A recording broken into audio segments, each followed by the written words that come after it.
शिल्पा, ये रिश्ता भी हाथ से गया। अरे कितनी बार कहा वो गोरी होने वाली क्रीम लगाया कर, लेकिन नहीं। किताब से सर खपाने से फुर्सत मिले तब ना। तू ही क्यों नहीं इसके लिए उपटन तैयार कर देती? शर्मा जी की बेटी का कम रेट में कितना अच्छा रिश्ता हुआ है। इसकी तो उम्र के साथ ही लड़के वालों की डिमांड भी बढ़ी जा रही है। शिल्पा को ये बातें अब बुरी नहीं लगती थी। लगे भी क्यों, बचपन से सुन जो रही थी वो ये सब कुछ। उसके लिए ये तो मात्र एक कान से सुनना और दूसरे कान से निकाल देने वाली बात थी। फिर एक रोज, पापा पापा मेरी नौकरी लग गई है। वाह, अच्छा। कहाँ बेटा? न्यूज़ चैनल में पापा, खबरों को लिखना होगा। हाँ, वैसे भी तेरे जैसी सांवली शक्ल की लड़की को कौन पर्दे पर आने देगा, क्यों? चल, 4 पैसे कमाने लायक हुई है तो लड़के वालों को बोल देंगे कि कमाती भी है, फिर शायद कोई कर ले शादी। हाँ सही कह रहे हैं। वैसे बेटा कल शाम को एक लड़का और आने वाला है, उसे भी देख लेना। शिल्पा को इस बार गुस्सा आ जाता है। अच्छे न्यूज़ चैनल में नौकरी लगने की खुशी भी माँ पापा के चेहरे पर नहीं दिखती। अगले रोज ऑफिस से शिल्पा घर आती है तो सामने बैठा होता है हिमांशु। हिमांशु शिल्पा को देखता है तो पहली नजर में तो वो उसे पसंद नहीं आती, लेकिन फिर भी फॉर्मेलिटी तो करनी थी। हाँ, ओके, तो क्या शौक है तुम्हारे और खाने में क्या क्या बना लेती हो? मुझे पढ़ने लिखने का शौक है, खाना बनाना नहीं आता, बिल्कुल भी नहीं आता। पर फिर भी क्योंकि ये रिवाज है कि बहू को खाना बनाना होता है तो थोड़ा बहुत बना लूंगी, लेकिन उतना ही वक्त किचन को दे पाऊंगी जितने में मेरा काम, मेरी नौकरी सफर ना हो। बाकी भूख तो तुमको भी लगती होगी, तो खाना बनाने की जिम्मेदारी दोनों की ही होगी, है ना? शिल्पा बोले जा रही थी। अब तक जिन लड़कियों से हिमांशु मिला था, शिल्पा उन सब से अलग थी। वो ऐसे ही तो लड़की चाहता था। शिल्पा से बात करने के बाद, ठीक है, फिर शादी 2 महीने बाद करेंगे।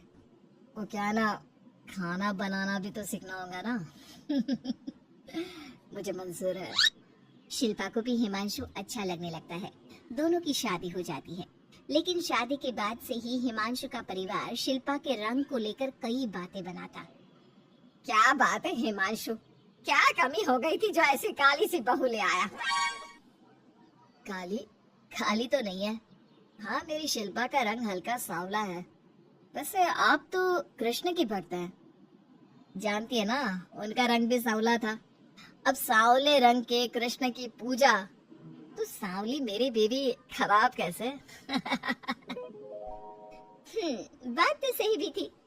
क्यों सांवला रंग खराब माना जाता है? शिल्पा पति का तर्क सुन रही थी। थोड़ी देर के बाद, क्या बात है, शब्दों का जादू आ गया। क्या तर्क दिया आपने सांवले रंग के समर्थन में? तो क्या तुम ही पत्रकार हो? अरे तुम्हारा पति भी कम नहीं है। शिल्पा रोज एक नई तरक्की छू रही थी। कभी विदेश दौरा तो कभी बड़े बड़े लोगों का इंटरव्यू। एक दिन, सुनो, आज का दिन बहुत खास है। मैं मुख्यमंत्री जी का इंटरव्यू लेने जा रही हूँ। अरे वाह, क्या बात है, सही है यार। तभी ससुर आ जाते हैं।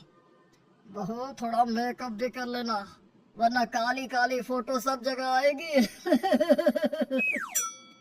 अरे हम तो शर्म के मारे किसी को दिखाते भी नहीं कि ये हमारी बहू है। न जाने क्या कमी थी। अरे वो शारदा दीदी की बहू देखो, कैसे मक्खन की तरह गोरी है।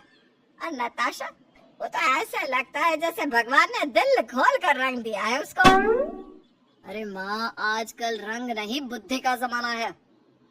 हाँ, तो वो दोनों कहाँ पागल है, अच्छा खासा घर देख रही है। शिल्पा को ससुर की बात पर गुस्सा तो आता है, लेकिन वो मूड खराब नहीं करना चाहती। वो तो बस तैयारी करती है कि जल्दी से अच्छा सा मुख्यमंत्री का इंटरव्यू हो जाए और दुनिया देखे। होता भी यही है। शिल्पा जब शाम को घर आती है तो, अरे चाची, बुआ, फूफा जी, कैसे हैं आप सब? कैसे आना हुआ? शिल्पा को आसपास के लोग भी देख रहे थे। वो भी जानती थी कि उसने जो इंटरव्यू किया वो कितना वायरल हो रहा है। अरे बहू, बड़े लायक हो तुम। औरत होकर दुनिया की इतनी जानकारी, कितनी समझ है तुम्हारे अंदर। वाह वाह बहू, तुमने तो हम सबका सीना गर्व से चौड़ा कर दिया। सास ये सब देखकर सोच रही थी कि भाई ऐसा भी क्या हो गया, इन्होंने तो बहू को हीरो बना रखा है। मैंने तो शिल्पा को उसी दिन समझ लिया था जब पहली बार मिला था। मैं तो जान गया था कि ये लड़की अलग है। कितनी प्यारी आवाज है इसकी और समझ भी लाजवाब।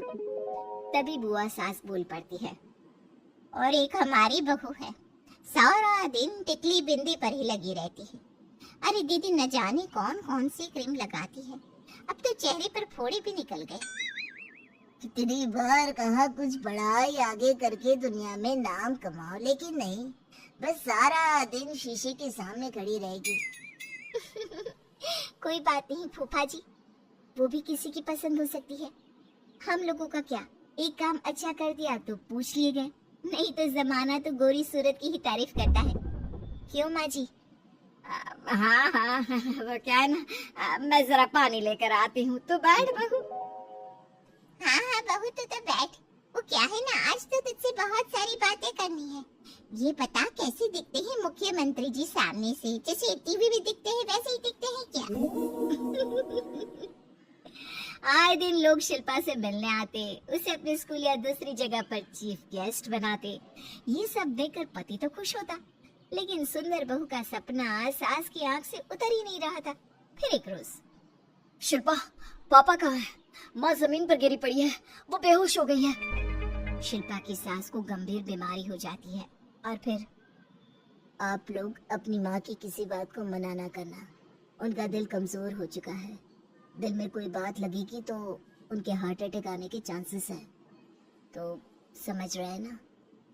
कुछ दिनों में ठीक होकर सास घर आ जाती है और फिर एक दिन, देख बेटा, मैं मरने से पहले एक सुंदर बहू का चेहरा देखना चाहती हूँ। अरे मैं नहीं चाहती कि तू इस काली कलूटी के साथ रहे, छोड़ दे इसे। अरे कल को तेरे बच्चे भी ऐसे काले पीले पैदा होंगे और फिर हमारा खानदान देखने लायक नहीं होगा। शिल्पा सुन रही थी, वो परेशान हो रही थी। वो सोचती है कि एक बार वो अपने पति से बात करके देखेगी। सुनिए ना, मुझे आपसे बात करनी है। मुझे भी शिल्पा, मैं माँ के बिना नहीं रह पाऊंगा, तुम समझ रही हो ना। शिल्पा को दुख होता है, लेकिन वो क्या करती। वो हिमांशु को तलाक देने का सोच लेती है और फिर शिल्पा, माँ की हालत फिर खराब हो रही है, क्या करूं?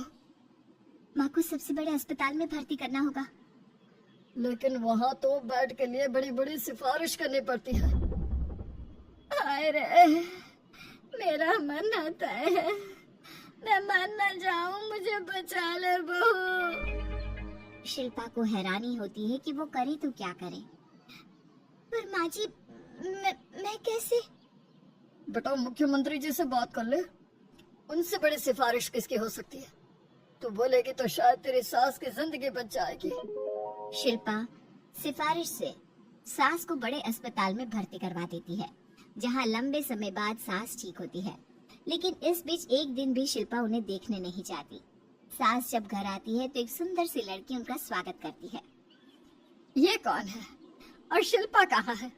मुझे तो मेरी बहू ही चाहिए। माँ, कैसी बात कर रही हो? तुमने कहा था ना कि शिल्पा काली है और तुम्हें काली बहू नहीं चाहिए। ये रीना है, तुम्हारी बहू। नहीं नहीं, मुझे माफ कर दो, मुझे तो मेरी शिल्पा बहू ही चाहिए। उसी के कारण आज मेरी जान बची है। मैं नहीं समझ पाई कि सुंदर शक्ल से ज्यादा सुंदर दिल और आचरण होना चाहिए। लेकिन अब क्या, अब तो देर हो चुकी थी। हिमांशु भी जानता था कि आत्मसम्मान वाली शिल्पा अब उसकी जिंदगी में वापस नहीं आएगी। अब तो शिल्पा को वे लोग बड़े बड़े चैनल की स्क्रीन पर देखते और अफसोस करते। शिल्पा चाहती तो कभी तुम्हारे लिए सिफारिश नहीं करती। अब तो आसपास के लोग भी घर नहीं आते। लोगों को लगता है कि शिल्पा ने हम लोगों को छोड़ा क्योंकि हम उसके लायक नहीं थे। सही बोल रही है माँ, हमें तो उसके लायक नहीं थे। शिल्पा जैसी समझदार पढ़ी लिखी दुनिया की समझ रखने वाली लड़की को मैंने छोड़ा, सिर्फ आपके कहने पर। अब ये गोरी लड़की आपकी बहू हो सकती है, लेकिन मेरी बीवी कभी नहीं। हिमांशु वहां से चला जाता है।